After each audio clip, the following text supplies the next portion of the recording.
Jim, spring's almost here. You know what that means? It's time to start catching white bass. I'll tell you what, I have people tell me all the time, they've either tried these in the past or they've heard that they're not very good to eat. And if you know how to fillet them, these are excellent, aren't they? They're one of my favorites. Yeah. They're really good fish. Now there is, you know, you fillet these kind of how you'd fillet a normal fish, but there's an extra step in there of removing some of that red meat that really is important to get that mild flavor that you get from white bass. You mind giving me a demonstration today to show exactly how you do that? Don't mind at all. All right. We'll let you get started. You're going to show with a electric fillet knife, and then we may show one with a regular fillet knife if you don't mind. Don't mind at all. See if I can get this right.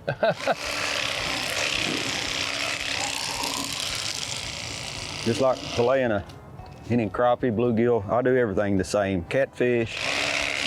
That was literally just exactly how you'd fillet any other fish right there. I do try to hold my blade off of the skin just a little bit to leave the red meat that's on, you know, between the good flesh and the skin. It's making me hungry already. These are carrying eggs.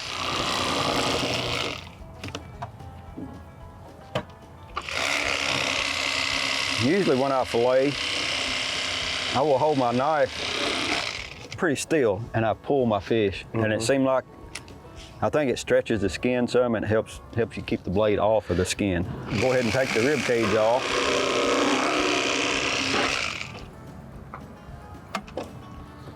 That part right there, it's a little bit of fat. I'll trim that off. That's kind of fishy. Now, I like to use a regular knife instead of electric knife to do this part, but we'll do it with electric. That red V, it's in a V, it don't go very deep. Cut it at an angle, that'll save you some meat. Just trim that off. That little bit, there's not much on there. So you don't waste any fish, actually. This part, you can take the pains to get that off, but it's so thin, I don't think you'd. Yeah, you don't really have to. If you do want to take a fillet knife and do that, you can pull it in and pull it through. It just is a whole lot of work for what you really don't get much out of that. Right. So, there you go. There's a white bass. There's two great fillets. This is about what you get off of a crappie, something like that, if you get a good sized white bass. Look how white that meat is. Absolutely beautiful.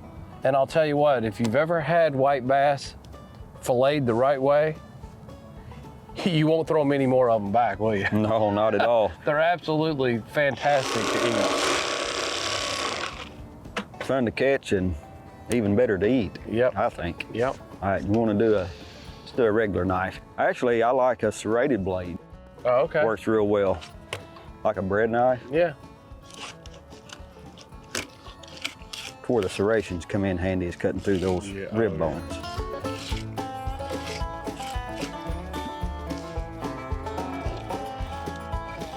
Been a while since I've done one with a knife. Try to take your time and just work that through there. You still get the same result. Yeah, oh yeah. So same exact result, fillet knife versus electric. Now, show us again from your next step there. The reason I cut straight down on top of the ribs there is because there's a row of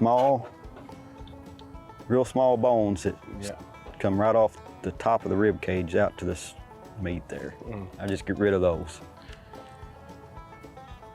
Same thing. Take that just go in at an angle.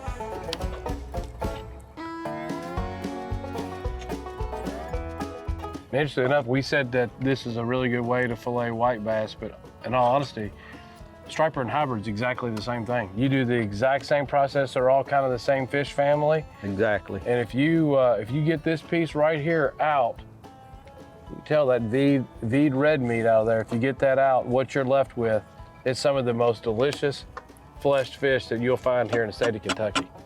So I appreciate the demonstration. So You're welcome. If you've had a bad experience, give it another try and fillet them like that. You will not be disappointed.